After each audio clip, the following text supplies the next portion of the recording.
Assalamualaikum warahmatullahi wabarakatuh. Kembali lagi di podcast Beragam bareng gua Muhammad Atiful Fajar sebagai podcaster. Halo teman-teman semua, apa kabar? Semoga dalam keadaan baik.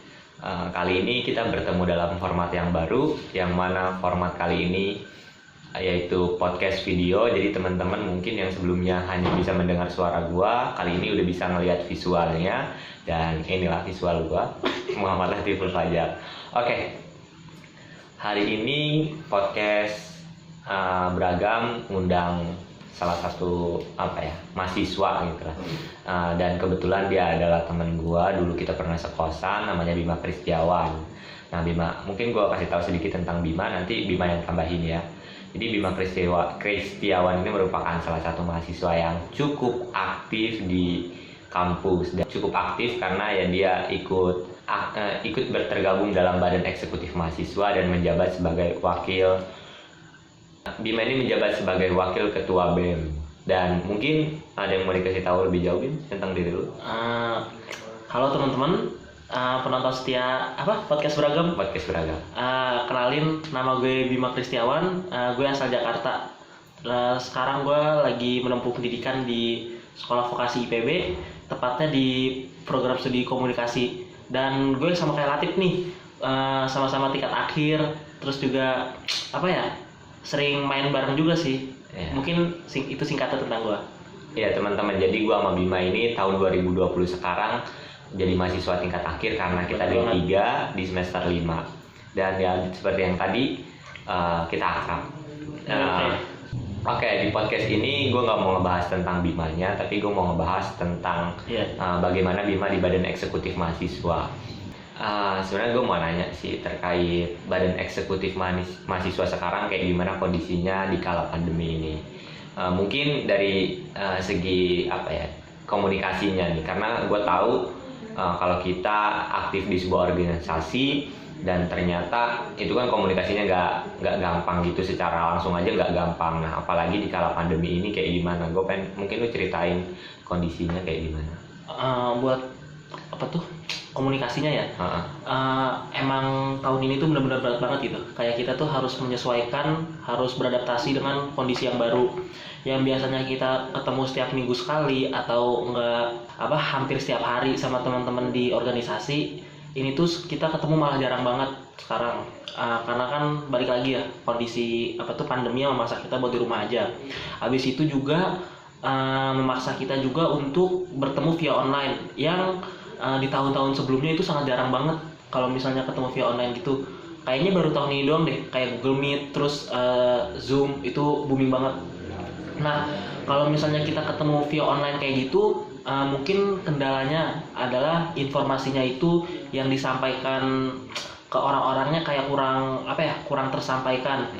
Karena yang benar-benar menghambat banget kayak kita nggak tahu nih, yang kita udah nyampein informasi, mereka dengerin apa enggak. Soalnya kan kita nggak bisa memaksa mereka untuk selalu on cam.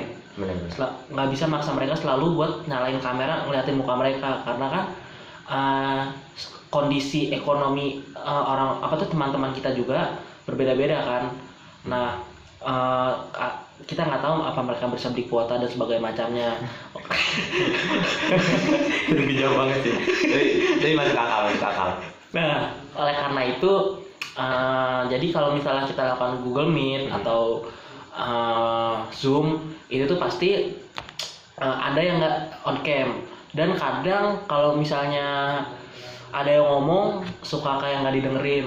Nah itu sih yang benar-benar kendala banget buat penyampaian informasinya.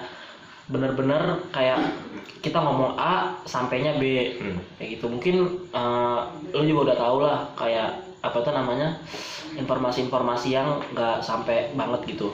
Nah jadinya jadinya info-info yang harusnya kita kasih tahu buat mahasiswa, info-info yang seharusnya kita share-share itu jadi kayak miskom gitu kebanyakan.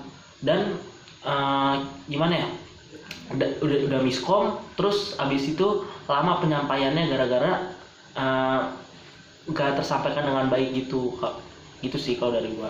Oke, gua nangkep nih. Jadi ibarat kata banyak lah komunikasi yang gagal gara-gara pandemi atau lewat Zoom kayak gini. Gue tahu mungkin tadi seperti dikasih tahu sama Bima bahwasanya komunikasinya kan nggak bisa berjalan efektif gara-gara bukan dari penyampainya juga yang penerimanya juga harus terkendala jaringan dan kuota mungkin. Ya benar, harus benar-benar sebenarnya tersampaikan informasinya, cuman penyampaiannya itu harus benar-benar benar-benar sesuai lah, harus benar-benar diperhatikan juga sama yang komunikannya. Benar nggak sih?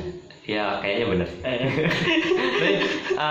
Ini Bim yang menarik, sekarang kan udah masuk ke bulan ke-9 apa ke-8 ya pandemi ini, dan gue tahu masa menjabat lu mungkin udah purna, udah sirna, udah jadi rakyat biasa lagi. Udah jadi rakyat biasa lagi sekarang Bima, mungkin udah turun jabatan. Nah, gue pengen tahu kira-kira selama ini yang kemarin lu berjalan itu udah nemuin nggak cara efektif dibanding di awal pandemi gitu loh. Kan kalau sebelumnya kayak lebih banyak masalah gitulah, permasalahan noise-nya lebih banyak. Nah, sekarang makin kesini komunikasinya ada cara baru nggak yang lebih efektif? Gimana ya? Kalau misalnya yang efektif sih emang mungkin awal-awal itu perlu penyesuaian ya. Kayak misalnya awal-awal kita pakai Google Meet atau Zoom, kayak pengatur kita ngatur pengaturan aja bingung gitu. Terus lagi ngomong-ngomong kayak gini, tiba-tiba limitnya habis, waktunya habis. Untuk sekarang sih alhamdulillah kalau buat penyampaian informasi sih udah mulai tersampaikan ya, nggak ada miskom lagi, karena mungkin orang-orang dan teman-teman kita juga udah mulai beradaptasi dan udah paham gitu, karena kan kuliah kita kan sekarang juga daring ya. Mungkin itu sih yang memudahkannya, kayak udah berjalan kuliah ditambah Zoom via online untuk organisasi, jadi lebih udah bisa beradaptasi lebih bisa beradaptasi, nggak kayak awal-awal banget gitu. Oke, jadi mungkin kayaknya sih mungkin itu juga ya, nggak cuma di organisasi, mungkin di tempat lain juga, tapi utamanya gue tanya di organisasi SIMU ini. Ternyata yang bermasalah itu sebenarnya adaptasi kita, karena mungkin di awal agak rumit sama teknologi, jadi sering banget terjadi noise, dan sekarang udah mungkin bisa beradaptasi. Jadi gini Bim, mungkin selanjutnya gue mau tanyain seberapa berdampaknya sih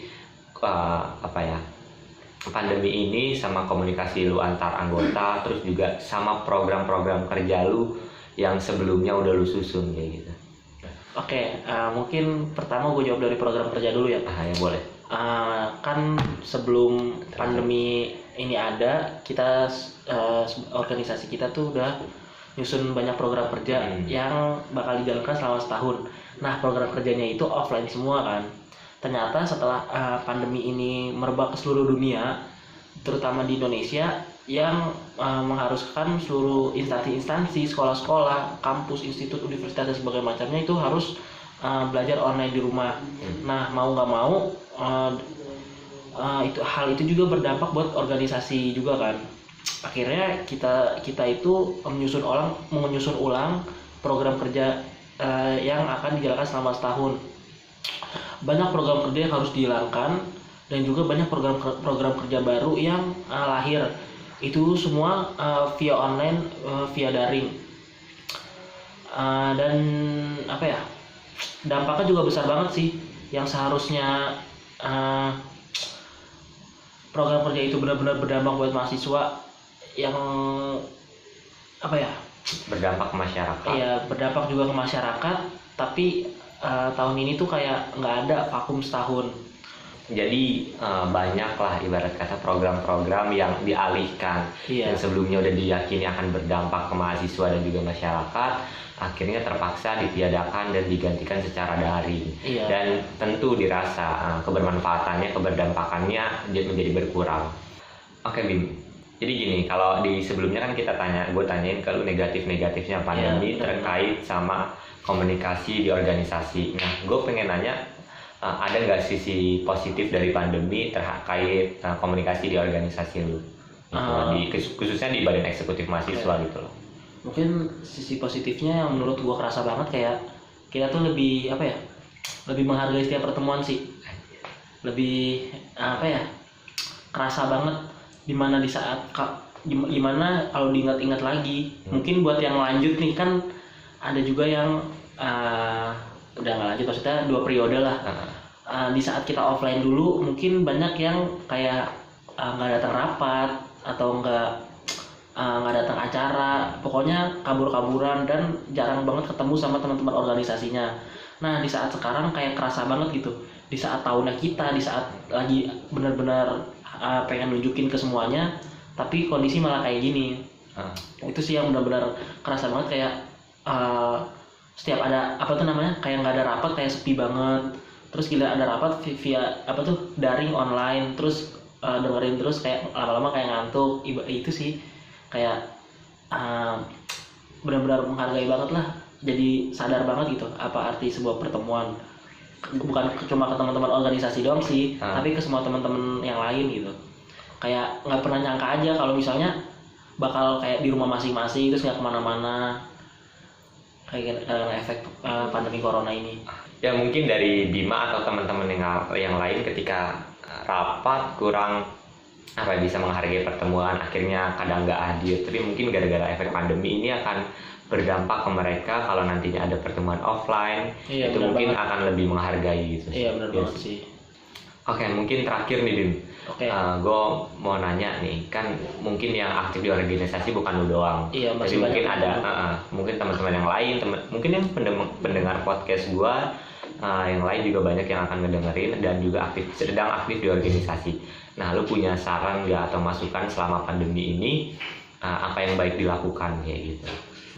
Mungkin ada baiknya teman-teman memfokuskan di saat ada kumpul Zoom, terus di saat ada kumpul rapat-rapat atau nggak datang suatu acara, atau minimal saat ada yang ngechat di grup, teman-teman merespon dan memberikan perhatian lebih untuk apa yang teman-teman sedang ikuti. Karena apa? Karena di saat pertemuan, di saat daring seperti ini sangat susah teman-teman untuk kita bertemu secara offline.